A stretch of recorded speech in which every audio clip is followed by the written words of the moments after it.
오늘 우리가 읽은 이 본문은 어제 본문에서 바로 이어지는 내용입니다. 13절에서 어제 본문입니다. 누가복음 16장 13절에서 예수님이 이렇게 말씀하십니다. 너희는 하나님과 재물을 겸하여 섬길 수 없느니라. 예수님의 이 말씀을 듣고 나서 이 말씀을 들은 바리새인들이 오늘 본문 14절에서 어떤 반응을 보이냐면 그 말씀을 듣고 비웃었다라고 합니다. 예수님의 말씀을 듣고 비웃습니다. 그러자 이 제자들을 향하던 메시지가 이제는 바리새인들을 향한 메시지로 이어지게 됩니다. 16장 1절에는 또한 제자들에게 이르시되 라고 말씀하며 예수님이 제자들에게 말씀을 하셨는데 그 얘기를 듣고 바리새인들이 비웃으니까 이제는 바리새인들을 향하여 예수님의 말씀을 이어가시는 겁니다. 그 사람들이 왜 비웃었냐고 하면 14절에 이렇게 써 있습니다. 바리새인들은 돈을 좋아하는 자들이라 이렇게 되어 있습니다. 돈을 좋아하는 사람들이었기 때문에 하나님과 재물을 겸하여 섬길 수 없다라는 예수님의 이 말을 듣고 마음에 찔려서 양심의 가책을 느껴서 속으로는 심쿵, 마음이 확 떨어졌는데 겉으로는 그냥 비웃는 겁니다. 태어난 척, 아무 일 없는 척, 뭐 저런 말을 해 하고 비웃었던 겁니다. 그런데 그들의 비웃음에는 또 다른 의미도 있었을 것 같습니다. 예수님이 말씀하시는 그 가르침, 예수님의 생각이 자기들의 생각 그리고 보편적인 유대인들의 생각과는 좀 다른 말씀이셨기 때문입니다. 당시의 유대인들에게 있어서 이 풍성한 소유는 하나님의 축복으로 여겨졌습니다. 하나님으로부터 복을 받아서 풍성한 소유를 얻게 된 것입니다. 그러니까 하나님으로부터 복을 받아서 부자가 된 것입니다. 그리고 그렇게 풍성한 소유를 얻게 되는 것, 그러니까 부자가 되는 것은 하나님을 잘 섬기는 사람에게 하나님이 주시는 복이라고 생각을 했습니다. 다르게 말하면 하나님을 잘 섬기는 사람에게 하나님이 복을 주셔서 풍성한 소유를 얻게 되고 부자가 되었다는 겁니다. 가난한 사람은 그것과 반대로 생각할 수 있을 겁니다. 하나님을 잘 섬기지 못해서 하나님으로부터 저주를 받아서 그의 삶이 가난해지고 비참해졌다는 거죠. 바리새인들의 그러한 생각 속에서 하나님을 잘 섬길 때 복을 받아 부자가 된다는 그러한 생각 속에서는 하나님을 잘 섬기는 것과 하나님으로부터 복을 받아 부자가 되는 것은 동일선상에 있는 얘기입니다. 무슨 말이냐면 저 사람 하나님 잘 섬기는 사람이야. 그 말은 곧 저 사람 풍성한 삶을 사는 사람이야 라는 뜻이고 저 사람 부자야 라는 뜻은 곧 저 사람 하나님을 잘 섬기는 사람이야 라는 뜻이라는 겁니다. 그렇기 때문에 이 바리새인들이 듣기에는 예수님의 얘기가 좀 이상하게 들리는 겁니다. 돈은 하나님께서 그 사람에게 축복을 주셨다는 뜻이고 그 사람들이 하나님 나라에 가까운 사람이라는 증거였기 때문입니다. 그래서 예수님께서 제자들에게 얘들아, 부자가 하나님 나라에 들어가는 것이 낙타가 바늘귀에 들어가는 것만큼 힘들어 라고 했을 때도 제자들이 깜짝 놀랐던 겁니다. 아니 부자면 당연히 하나님 나라 들어가야 되는데 어떻게 부자가 하나님 나라에 못 들어가나? 그럼 누가 하나님 나라에 들어갈 수 있는 건가? 라고 충격을 받은 거죠.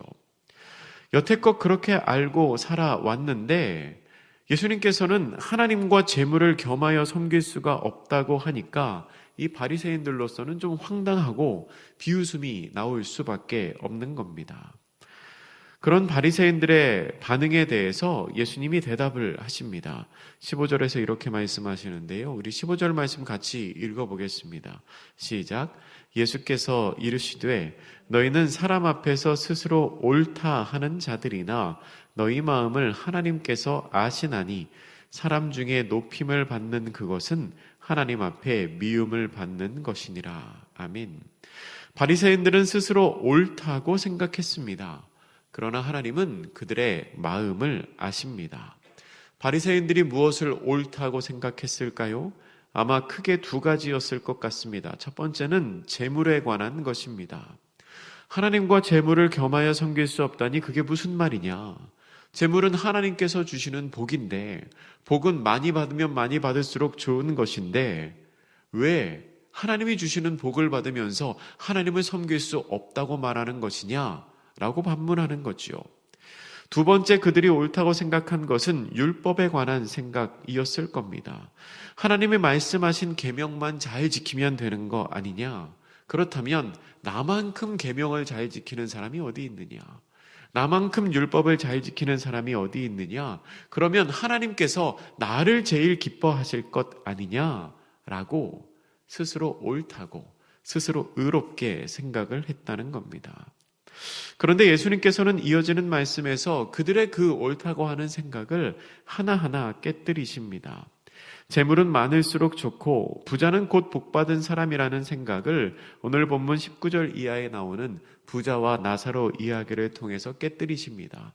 조금 뒤에 그 이야기 살펴보고요. 또 율법만 잘 지키면 된다는 그 생각에 대해서는 하나님께서 그의 마음을 보신다라고 경고하십니다. 그 마음을 보신다고 경고하시면서 그 바리새인들의 외식하는 행위를 향하여 경고를 하십니다. 바리새인들은 자기들이 율법을 얼마나 잘 지키는지를 보이기 위해서 외식하는 것, 겉으로 드러내도록 꾸미는 것이 그들의 일상이었습니다. 금식을 할 때도 또 기도를 할 때도 티를 많이 내면서 했습니다. 사람들 보이기에 사람들 보이도록 티내면서 하고 기도하면서도 그리고 금식하면서도 하나님을 향하기보다 아마 속으로 그런 마음이 있었을 겁니다. 내가 이렇게 하는 것 다른 사람들이 보면 나 경건하다고 하겠지? 나 믿음이 충만하다고 생각하겠지? 그렇게 생각하면서 자기의 경건 생활을 했다는 겁니다. 그런데 하나님께서는 겉으로 드러나는 것이 아니라 마음의 중심과 의도를 보시는 분이십니다. 그리고 사람 중에 높임을 받는 것은 하나님 앞에 미움받는 것이다 라고 분명히 경고를 하십니다. 야, 저 사람 기도 저렇게 많이 하는 거 보니까 하나님 좋아하실 거야. 야, 저 사람 저렇게 신앙생활 하는 거 보니까 정말 믿음이 좋은가 봐 하는 그 칭찬 받을 때 하나님께서는 오히려 그 사람을 향하여 그 마음의 중심을 보시며 미워할 수 있다고 경고하시는 겁니다. 그러면서 그렇게 말씀을 꺼내신 김에 정말로 마음에 두어야 할 것이 무엇인지를 말씀하십니다. 이제 사람들이 마음에 우선순위로 두어야 할 것은 율법이 아니라 하나님 나라와 복음이라고 16절에서 말씀하십니다. 본문 16절도 우리 같이 한번 읽어보겠습니다. 시작. 율법과 선지자는 요한의 때까지요. 이후부터는 하나님 나라의 복음이 전파되어 사람마다 그리로 침입하느니라. 아멘. 이제는 하나님 나라의 복음이 전파되는 때이기에 너희들이 중요하게 여겨야 되는 것은 율법이 아니고 하나님 나라와 복음이다 라고 말씀하고 계신 것입니다. 율법을 지키는 것이 아니라 복음을 통해서만 하나님 나라에 들어갈 수 있다는 겁니다. 그렇기 때문에 하나님 나라와 그 복음을 위해 애쓰고 힘쓰는 사람, 여기 본문에는 침입한다, 침노한다라고 되어 있죠. 싸우듯이 쟁취하는 그 사람이 하나님의 뜻에 더 가까운 사람이라는 겁니다. 그런데 그렇다고 해서 율법이 아무런 가치가 없어지는 것은 아닙니다. 예수님께서는 17절의 말씀을 통하여 율법도 여전히 중요하다라고 말씀하십니다. 율법의 한 획이 떨어지는 것이 하늘과 땅보다도 더 무겁다고 말씀하시면서 율법은 없어지는 게 아니다. 율법은 새롭게 정의되면서 새롭게 확장되는 것이다 라고 바리새인들에게 이야기하고 계십니다. 그리고 19절 이하에는 부자와 나사로의 이야기가 나옵니다. 우리가 잘 알고 있는 이야기인데요. 근데 여러분, 우리가 이 말씀을 읽을 때 주의해야 될 게 있습니다. 주의해야 될 점 뭐냐면, 여러분, 이 비유, 이 예화는 구원의 문제를 이야기하기 위해 말씀하신 게 아닙니다. 이 예화는 구원의 이야기를 말하고 있지 않습니다. 무슨 말이냐면, 가난한 사람이 구원에 더 가깝고 부자는 구원에서 멀다는 이야기를 하기 위해서 하신 말씀이 아니라는 겁니다. 여러분, 우리는 믿음으로써 구원을 받습니다. 부자라도 믿음이 있으면 천국에 갑니다. 그 기준이 흔들려서는 안 됩니다. 이 말씀은 이 땅에서 우리가 살아가는 삶과 죽음 이후의 삶이 전혀 다를 수 있다는 것을 우리에게 알려줍니다. 지금 풍족하게 산다고 해서 죽음 이후의 삶도 풍족하게 살게 되는 게 아니라는 겁니다. 그렇기 때문에 조심해야 된다는 겁니다. 그렇기 때문에 죽음 이후의 삶을 대비하는 심정으로 오늘의 삶을 잘 살아야 된다는 것을 이 이야기가 보여주고 있습니다. 부자와 나사로는 생전에 참 대비되는 삶을 살았습니다. 본문에서 부자와 나사로가 대비되는 것이 세 가지가 있는데요. 옷과 음식과 거처, 사는 곳이 대비가 됩니다. 이 세 가지는 고대 사회에서 사회적인 신분을 알리는 기능을 했습니다. 좋은 옷을 입고 좋은 음식을 먹고 좋은 곳에 살면 그 사람은 자연스럽게 신분이 높은 사람입니다. 부자는 참 호화롭게 삽니다. 본문 19절을 한번 보시죠. 한 부자가 있어서 자색 옷과 고운 베옷을 입고 날마다 호화롭게 즐기더라. 그렇게 표현됩니다. 그의 반면에 이 나사로는 참 비참하게 살아갑니다. 20절은 이렇게 기록하지요. 그런데 나사로라 이름하는 한 거지가 헌데투성이로 온몸이 헐었습니다. 원문의 뜻을 따르면 온몸이 종기투성이입니다. 마치 구약의 욥처럼요. 그리고 그 대문 앞에 버려진 채 있습니다. 집이 없습니다. 그냥 길에 누워 있습니다. 그렇게 대비되는 삶을 살아가는 두 사람이 나옵니다. 근데 그 외에 본문은 그들의 신앙이나 혹은 성품이나 혹은 영적인 육적인 믿음의 상태에 관해서는 말하고 있지 않습니다. 단지 이어지는 21절 말씀에서 우리는 몇 가지의 상황을 짐작해 볼 수 있는데요. 이 21절 말씀 우리 같이 읽어보겠습니다. 시작. 그 부자의 상에서 떨어지는 것으로 그 헌대를 핥더라. 아멘.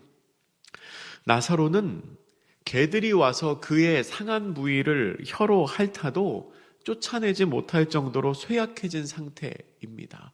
우리가 가끔 이 TV에 보면 아프리카나 이런데 어려움에 처한 아이들 이렇게 도와달라고 하면 막 팔이나 곤충들이 와서 몸에 달라붙잖아요. 근데 그 아이들이 그냥 가만히 있어요. 못 먹어서 힘이 없어서 그렇죠. 나사로도 그랬다는 겁니다. 짐승이 와서 몸을 헛는데도 쫓아내지 못할 정도로 힘이 없습니다. 그리고 부자의 상에서 떨어지는 것으로 배를 채우려고 하지만 그마저도 여의치가 않습니다. 부자는요, 그런 나사로를 알고 있었습니다. 부자가 나사로 알고 있었다는 것 어떻게 아냐면 본문 24절로 내려가면 부자가 이렇게 말하거든요. 나사로를 보내어 손가락 끝에서 물을 찍어서 나로 서늘하게 하소서. 나사로의 이름을 알고 있어요. 그러니까 나사로의 존재를 알고 있었다는 거죠.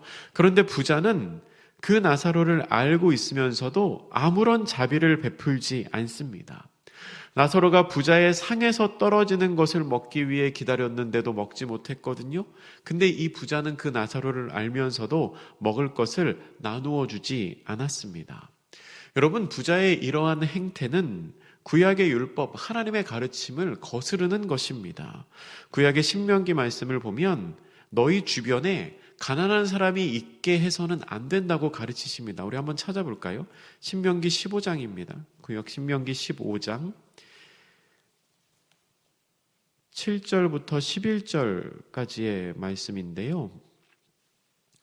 조금 길긴 하지만 우리 같이 한번 읽어보겠습니다. 구약성경 285쪽에 신명기 15장의 7절부터 11절까지 한 절씩 교독하겠습니다. 내 하나님 여호와께서 내게 주신 땅 어느 성읍에서든지 가난한 형제가 너와 함께 거주하거든 그 가난한 형제에게 내 마음을 완악하게 하지 말며 내 손을 움켜쥐지 말고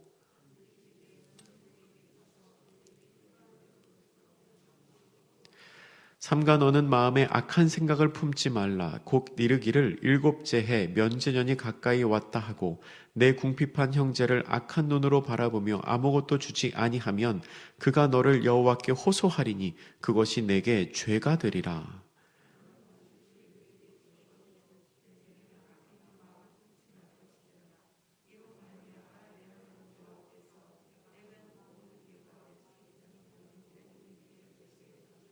같이 읽지요.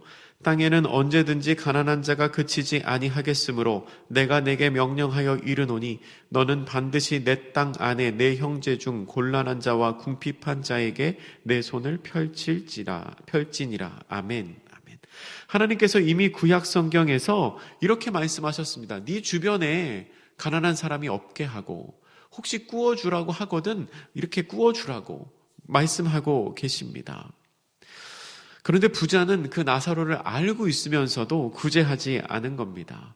게다가 부자는 본인이 음부에 떨어진 이후에 너무 괴로운 나머지 너무 괴로운 상황에 처하게 되니까 그제서야 나사로를 보내어서 물을 찍어달라고, 아까 24절 말씀드린 것처럼 나사로를 보내어 물을 찍어달라고 요청을 합니다. 아마도요, 부자는 평생을 그렇게 살았을 것 같습니다. 무슨 말이냐면 주변 사람들을 마음대로 부리면서 살았던 것 같습니다. 자기의 말 한마디면 다 되는 겁니다. 물 좀 가져오니라, 밥상 좀 차려오니라. 그러면은 주변 사람들이 다 하는 겁니다. 음부에 떨어져서도 그렇게 말하고 있는 거죠. 저 나사로 좀 보내서 나에게 물 좀 갖다 달라고. 그러면서 뭐라고 표현을 하냐면 자기에게 긍휼을 베풀어 달라고 말합니다. 본인은 주변 사람들에게 아무런 자비나 긍휼을 베풀지 않았던 사람이었습니다. 그런데 자기가 어려움에 처하니까 나에게 긍휼을 베풀어 달라고. 참 이기적인 모습이죠. 근데 한편으로는 참 부끄러운 모습이기도 합니다. 스스로를 돌아보게 만드는 말씀이기도 합니다. 본문의 이야기를 듣는 사람들을 향한 경고가 25절 말씀에 한 문장으로 정리가 되어 있습니다. 25절 우리 같이 읽겠습니다. 시작. 아브라함이 이르되 너는 살았을 때에 좋은 것을 받았고 나사로는 고난을 받았으니 이것을 기억하라. 이제 그는 여기서 위로를 받고 너는 괴로움을 받느니라. 아멘. 여러분, 살았을 때의 모습이 죽음 이후의 삶과 동일하게 연결되는 것이 아닙니다. 물론 이 이야기는 부자는 다 나중에 고통받고 가난한 사람은 다 나중에 위로받는다, 그거를 말하는 게 아닙니다. 다르다는 겁니다. 다르기 때문에 마지막 때를 기억하고 지금 오늘 삶의 모습을 우리가 겸손하게, 겸비하게 주변을 돌아보며 살아야 한다는 겁니다. 분명한 것은 이 땅 위에서 잘 사는 것 물론 중요하지만 우리가 하나님 앞에 섰을 때 어떤 모습일까? 하나님 앞에 섰을 때 칭찬받는 것이 더 중요하다는 겁니다. 부자와 나사로 이야기는 이 땅에서의 풍족함과 죽음 이후의 삶이 전혀 다르다는 그 메시지 외에도 그 이야기 자체에서 알려주는 여러 가지의 정보가 있습니다. 먼저 부자와 나사로는 이 땅에서 살 때는 삶의 모습이 참 달랐습니다. 그런데 마지막은 똑같습니다.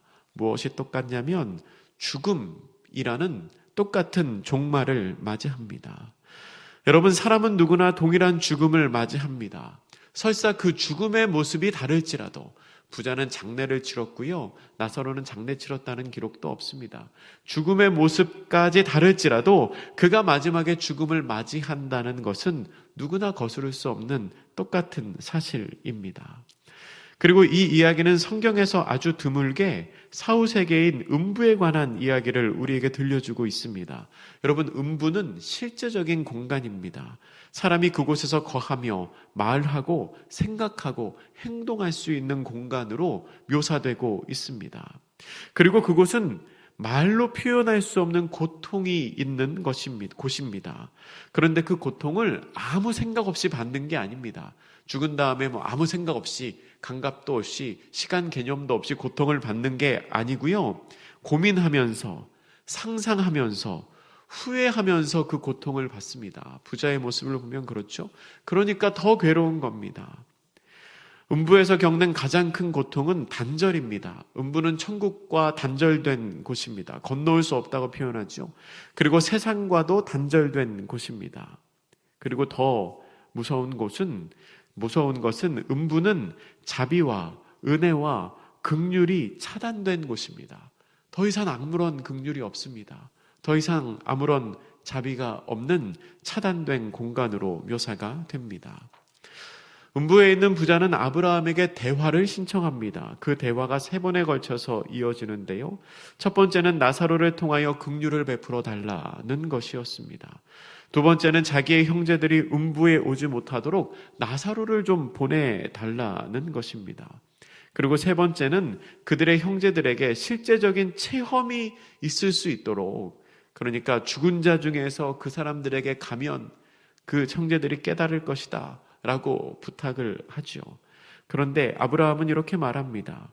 전도하는 사람의 말, 모세와 선지자의 말을 듣지 않으면 아무리 체험적인 신앙이 있어도 그 사람들 설득되지 않을 거다라고 말합니다. 여러분, 우리는 때로 체험하면은 다 믿어질 것처럼 생각합니다. 체험하면, 내가 신비한 경험을 하면 믿음과 신앙이 생길 것처럼 내 마음속에 그런 막연한 기대가 있습니다. 근데 그렇지 않습니다. 사실 바른 믿음은 하나님의 말씀을 듣는 것에서부터 시작됩니다. 성경을 읽고 설교를 통해 하나님의 말씀을 알아가는 것에서부터 바른 믿음이 시작이 됩니다. 여러분, 들어서 믿지 못하는 사람은 보고서도 못 믿습니다. 보면은 믿을 것 같죠? 아니에요. 조금 시간이 지나면 의심하고요, 또다시 돌아갑니다. 우리는 이 아브라함이 말한 것처럼 권함을 받은 믿음을, 말씀을 듣고 말씀을 통해서 알게 되는, 그것을 믿게 되는 것을 통해서 바른 신앙을 세워가는 것이 참 중요합니다. 말씀을 정리하겠습니다. 예수님께서는 하나님이 마음의 중심을 보시는 분이라는 것을 경고하고 있습니다. 율법이 참 중요하지만 더 중요한 것은 그 속에 있는 사랑, 그 속에 있는 자비, 그 속에 있는 긍휼의 마음을 알고 그대로 실천하는 것입니다. 예수님께서는 외식하는 것으로 내 겉모습을 치장하는 것이 아니라 가까이 있는 사람에게 긍휼을 베푸는 게 더 중요하다고 말씀을 하십니다. 우리는 우리의 겉모습을 잘 꾸미는 것이 아니라 예수님께서 주신 그 가르침, 그 사랑을 실제로 행하고 실제로 다른 사람들을 섬기고 나누는 것을 통해서 우리가 하나님의 사람임을, 우리가 하나님의 말씀대로 하나님의 율법대로 살아가고 있는 사람임을 증명하고 입증할 수 있습니다. 우리 이웃을 그렇게 사랑하고 우리 이웃을 그렇게 섬기는 것을 통해 내가 하나님의 사람이라는 것을 삶으로 드러내는 복된 성도님들 되시기를 주님의 이름으로 축복합니다. 기도하겠습니다. 사랑의 하나님, 주님께서는 이미 우리의 마음을 아시고 우리의 생각과 우리의 믿음을 아십니다. 우리가 겉으로 드러나는 것으로 믿음을 꾸미려고 하는 사람들 되지 않게 하시고 내 옆에 있는 사람들을 사랑하고 섬기며 또한 마음의 중심으로 주님을 사랑하고 섬기는 것으로 하나님 앞에 의로운 사람이 될 수 있게 하여 주시옵소서. 오늘 한 날도 그렇게 살아가게 하심을 믿고 감사드리며 예수님의 이름으로 기도드립니다. 아멘.